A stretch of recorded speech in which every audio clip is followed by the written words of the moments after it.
Is that, yeah. You will, Yeah, but if he is expelled, then we'll invite him. He's no longer member of Congress.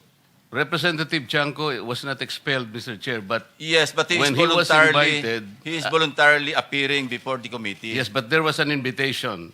No, we did not extend any invitation to I was the one who invited him when I was the chairman. You can speak for yourself. Yes, that's why. He can be invited. There is no violation of interparliamentary. Anyway, that's water under the bridge. He will appear, I think, anytime now because he was informed by Senator Ejercito. So can we just proceed? We have a long sinasabi ko day. po yung tungkol kay Mr. Zaldy ko. All Kung right. sakaling Go ahead. halimbawa nandito siya, we can invite him. Okay. Thank you. No issue there. Okay, so, Rosa. So, hindi pala ito ang last hearing natin. Meron pa tayong kasunod na hearing. Definitely. Thank you, sir. Thank you. Thank you.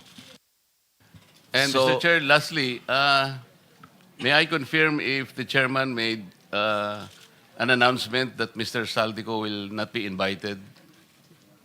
Yes, as you know, you have been a congressman for many years. There's what we call interparliamentary courtesy. We do not invite or summon members of Congress in the same manner that they don't invite senators to their hearings. It is up to the congressmen or senators concerned to appear before their inquiries in aid of legislation. That is a tradition. Yes, Mr. And Chair. that tradition is not accorded to individual members of Congress of either house. It is accorded to the institution. Yes. Is that, yeah. You will, Yeah, but if he is expelled, then we'll invite him. He's no longer member of Congress. Representative Chanco was not expelled, Mr. Chair, but Yes, but he is when he was voluntarily, invited, he is voluntarily appearing before the committee. yes, but there was an invitation. No, we did not extend any invitation to I was the one who invited him when I was the chairman. You can speak for yourself. Yes, that's why. He can be invited. There is no violation of interparliamentary. Anyway, that's water under the bridge. He will appear, I think, anytime now because he was informed by Senator Ejercito. So can we just proceed? We have a long Sinasabi ko day. po yung tungkol kay Mr. Saldi ko. All Kung right. sakaling Go ahead. halimbawa nandito siya, we can invite him. Okay. Thank you. No issue there. Okay, so today we will hear the testimony of Mr. or former Undersecretary Roberto Bernardo. Kindly stand up so your oath will be administered by the Director General of the Group. Do you swear or affirm to tell the truth, the whole truth, and nothing but the truth in this proceeding? Thank you. You may take your seat. Thank you. Are you ready to make your statement? Yes po, Mr. Chair. You may proceed.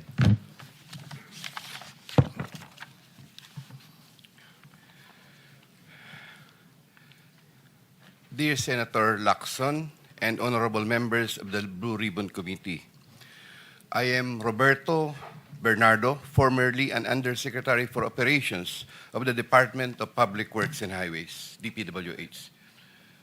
I was summoned to appear today before the Honorable Blue Ribbon Committee and required to testify in connection with its ongoing inquiry in aid of legislation into the reported anomalies in certain DPWH projects, flood control projects. Bago ko po ilahad ang aking nalalaman sa mga bagay na nais tumbukin ng kagalang-galang na Blue Ribbon Committee, ako po ay umaamin sa aking maling nagawa. Ako po ay hindi naging matatag at tapat sa pagpapatupad ng tungkulin na ipinagkatiwala sa akin ng ating pamahalaan at sambayanan. Taus-puso at puno ng pagsisisi na ako po ay humihingi ng kapatawaran sa Diyos, sa ating bansa at mga kababayan, gayon din sa aking pamilya, mga kaibigan at sa lahat ng aking binigo. Nakagawa po ako ng pagkakamali at pinahintulutan ko po ang aking sarili na maging kasangkapan sa pagpapatupad ng isang masamang gawain. Handa po akong gawin ang lahat ng nararapat upang maiwasto ang aking kamalian at maiwasan na ito'y mangyaring muli. I wish to assure the Honorable Blue Ribbon Committee of my full cooperation with the investigation. I am submitting an affidavit outlining my knowledge and of and involvement in certain events material to the subject of investigation.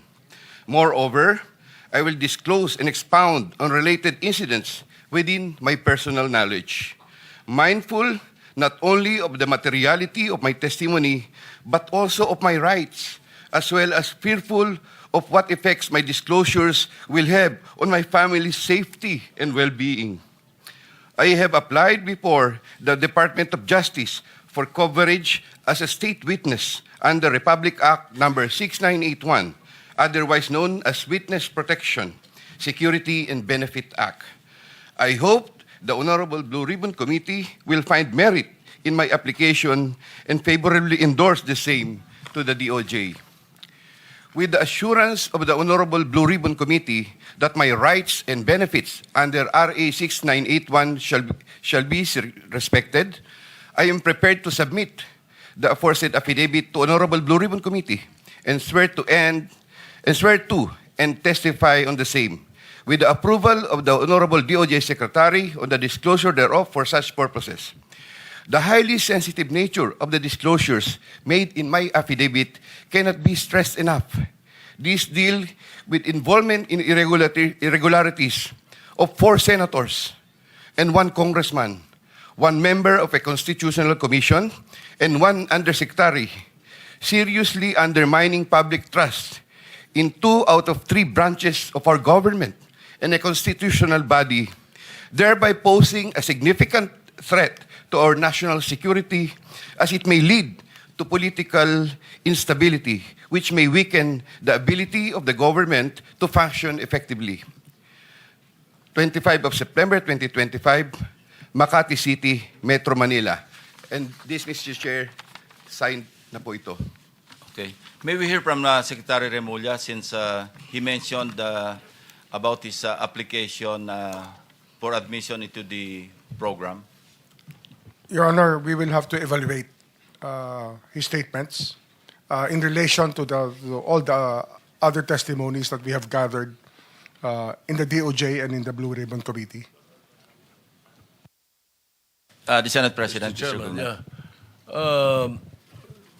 We would like to listen to your sworn affidavit, if you have one, or an affidavit that you will swear to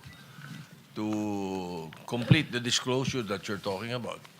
Otherwise, those are mere general statements.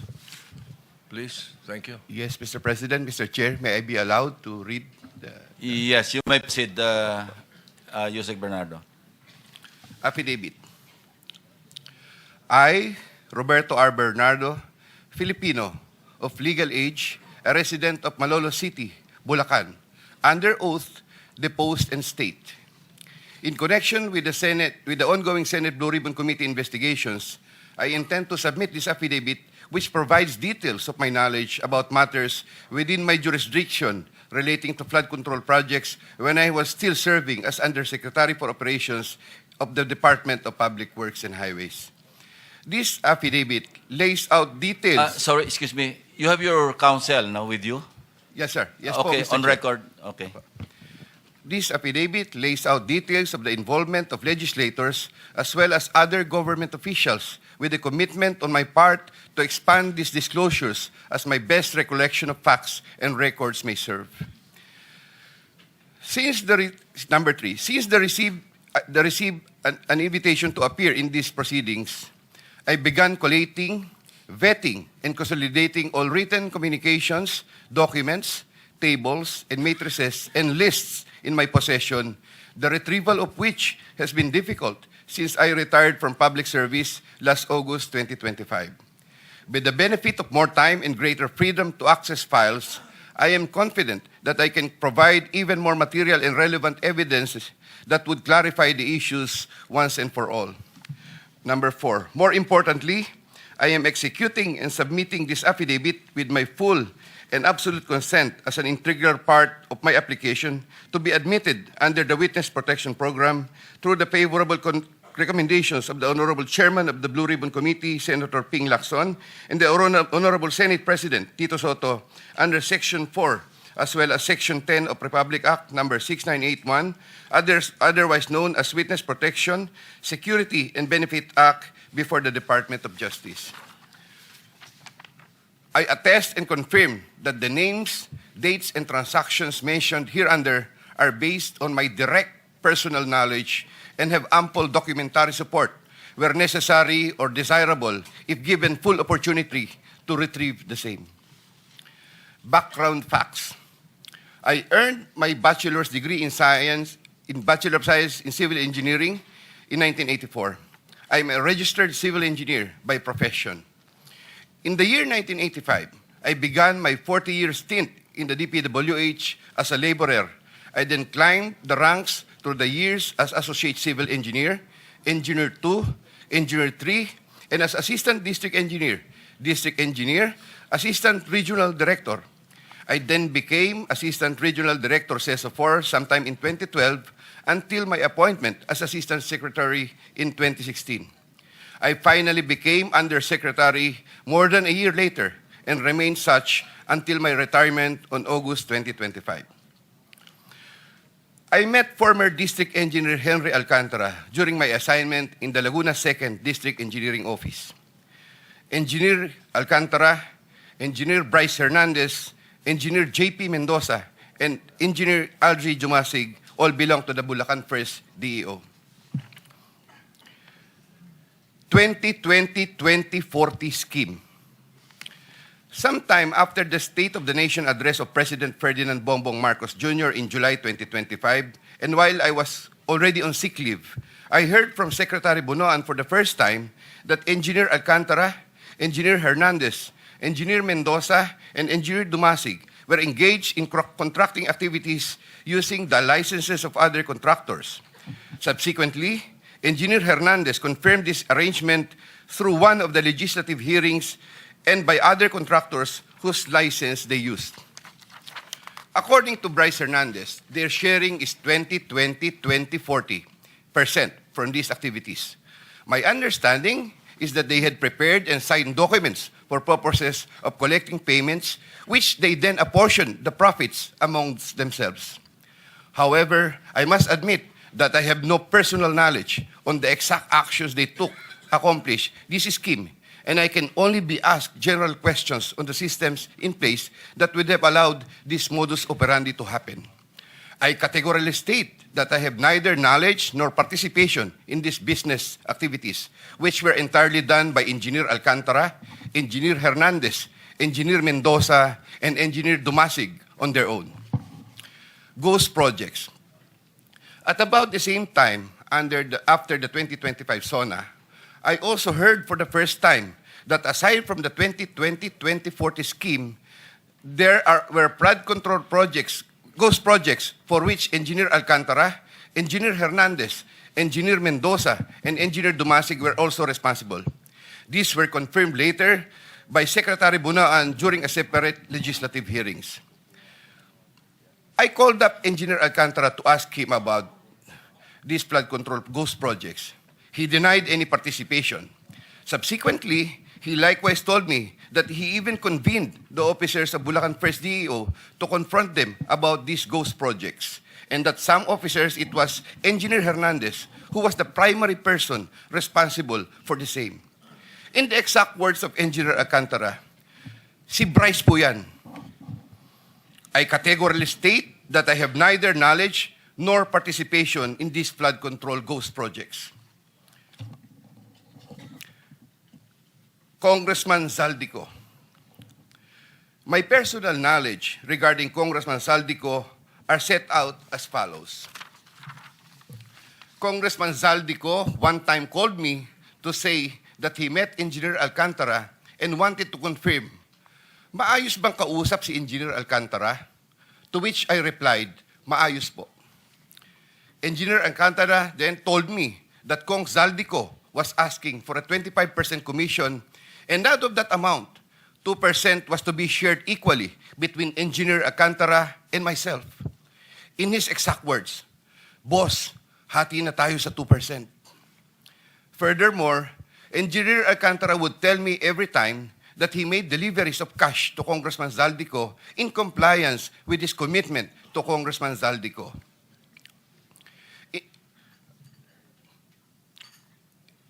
In this affidavit, I shall mention my personal knowledge regarding Senator Cheese Escudero as follows. Maynard Ngu and I are close friends, and we go years back. He is also a close friend and campaign contributor of Senator Cheese Escudero. Maynard Ngu asked me to submit a list of projects. I personally submitted a list of projects to Maynard Ngu, and some of the items therein pertaining to Valenzuela and Marinduque projects were subsequently included in the General Appropriations Act. A copy of the list of Valenzuela and Marinduque projects is here to attach to this affidavit as Annex A. When I gave him the list and in relation to the commitment, I asked him, Boss, paano to? Maynard replied, bahala ka na. I asked, Boss, okay na ba ang 20%? Maynard said, okay. After inclusion of the projects in the GAA, I delivered 20% of approximately 800 million or about 160 million to Maynard Ngu, which was meant for Senator Escudero. Finally, I would like to add that deliveries of cash were personally made to me, by me, to Maynard Ngu at his office in Manila. I confirm that Commissioner Lipana requested that he be referred to officers of DPW's Bulacan First DEO. I referred to Engineer Bryce Hernandez. I have no personal knowledge if they were able to secure a project in Bulacan First DEO. Furthermore, and subject to possible referral to an executive session upon the approval of the Honorable Chairman, I attest to the broader systemic issues in DPWAs that are widespread. My statements hereunder are based on personal knowledge and direct interactions with the personalities involved with great risk to my safety and that of my family members. I confirm the following. Yusek Trigiv Olaybar of DepEd. Yusek Trigiv Olaybar used to work for Senator Ramon Bong Revilla and Senator Sani Angara before his appointment as Yusek for the Department of Education. Sometime 2010, I met for the first time Yusek Olaybar, who was then working in the office of Senator Bong Revilla. Later, I learned that he transferred to the office of Senator Edgardo Angara and then later to Senator Sani Angara. Sometime 2024, Yusek Olaybar personally called me for a meeting to discuss about unprogrammed appropriations, supposedly for the office of the Executive Secretary. In the said meeting, he requested me to submit a list of projects. After the meeting, I asked Bulacan First DEO to prepare a list of projects for funding. Thereafter, Engineer Alcantara submitted a list of projects worth 2.85 billion. Here to attach as Annex B is a list of those projects. Subsequently, I submitted this list to Yusek Olaybar. Yusek Olaybar told me that the commitment is 15%. In his words, Boss, 15 yan. Thereafter, the DPWS received a special allotment release order for 2.85 billion for the projects listed in Annex B. Engineer Alcantara, from time to time, would collect and deliver the agreed 15% commitment to me, which I delivered or caused to be delivered to Yusek Olaybar in Magallanes, Makati, and other places.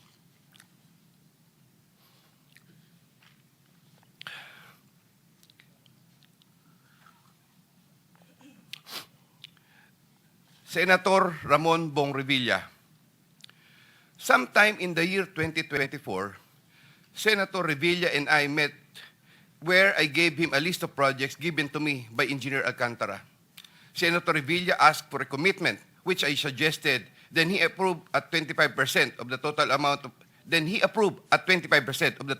of the projects indicated in the list here to attach as Annex C.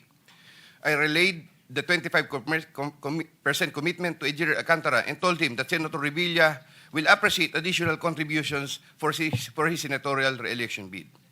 Engineer Alcantara collected the 25% commitment, or about 125 million, which was turned over to me and then delivered to Senator Revilla in his house in Cavite.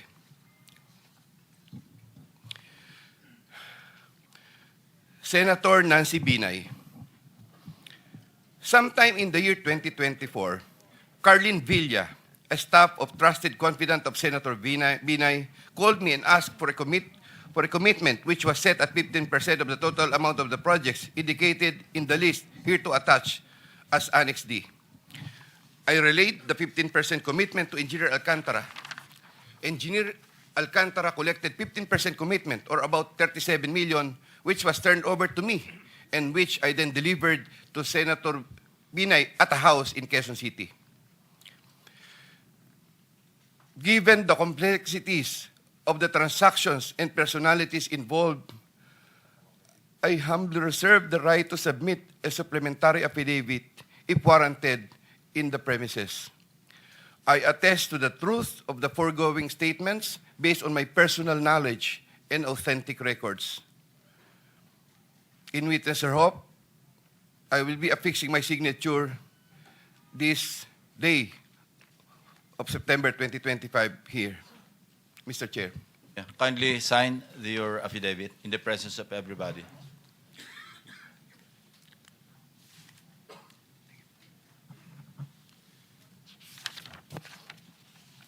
Here, Mr. Chair, I have already signed it.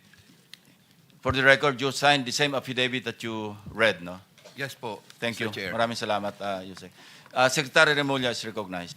Your Honor,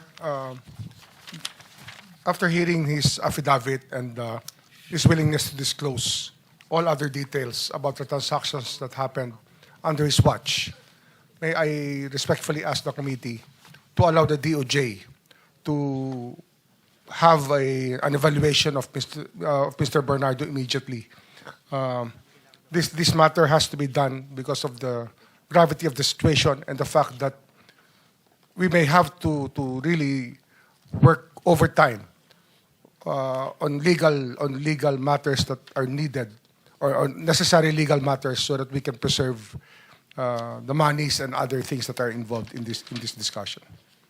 Thank you, Secretary Remulla. Will you be open to answer some questions addressed to the Secretary of Justice before you leave? Just like the last time? No, not to Yusek Bernardo, but to the Secretary for some clarificatory questions. I mean, to the Secretary of DOJ, not to the affiant. Because you have to bring him back after lunch, no? Not to you, but Secretary Remulla. Will you be willing to, not Yusek Bernardo? I'm referring my question to Secretary Remulla. If you're willing to accommodate just a few questions from the members, if they're... Yes, Your Honor. Of Okay. course, Your Honor. So we'll start with whoever. Senator Erwin Tulfo is first on the list. Kindly limit your questions to, in the meantime, no, to Secretary Remulla. Mamaya na lang yung kay Undersecretary Bernardo. Meron. Anybody? You have some questions? The same naman lang rin, Mr. Chair, na pag alis ni Secretary Remulla, alis din si Bernardo, baka pwedeng magtanong na kay Bernardo. Hindi. Ang kasundan natin, pagbalik na lang, kasi hahaba eh. And they have work to do. So we are accommodating them in the same manner that we accommodated Alcantara, Engineer Alcantara, to be brought immediately to the DOJ for evaluation, for some procedure. Then after that, we can have all the time in the world. Maski hanggang madaling araw, kung gusto mong tanongin si Yusek Bernardo, O sir, pero you can. ito, for the benefit of general questions Hindi na, lang sana. we're just dahil- postponing. We're not rejecting your request to propound questions. Kasi sa akin kasi sir pag sabi niya ngayon dito, diretso kagad file ng kaso sa DOJ without Hindi, no, us no, no, giving the benefit na makapagtanong man lang kung Sige. Sen. No, I think the thing is that the Department of Justice, as much as possible, would like to evaluate first. They will not file any cases against anyone. but subsequently, filing of cases will follow. Kung sana naman bago siya makonsider doon, dito muna sa atin. Dahil sa atin niya nilahad yung statement niya, So, hindi naman yan nilahad sa DOJ, sa atin muna. So, sana makapagtanong tayo bago natin turn over sa DOJ for their consideration.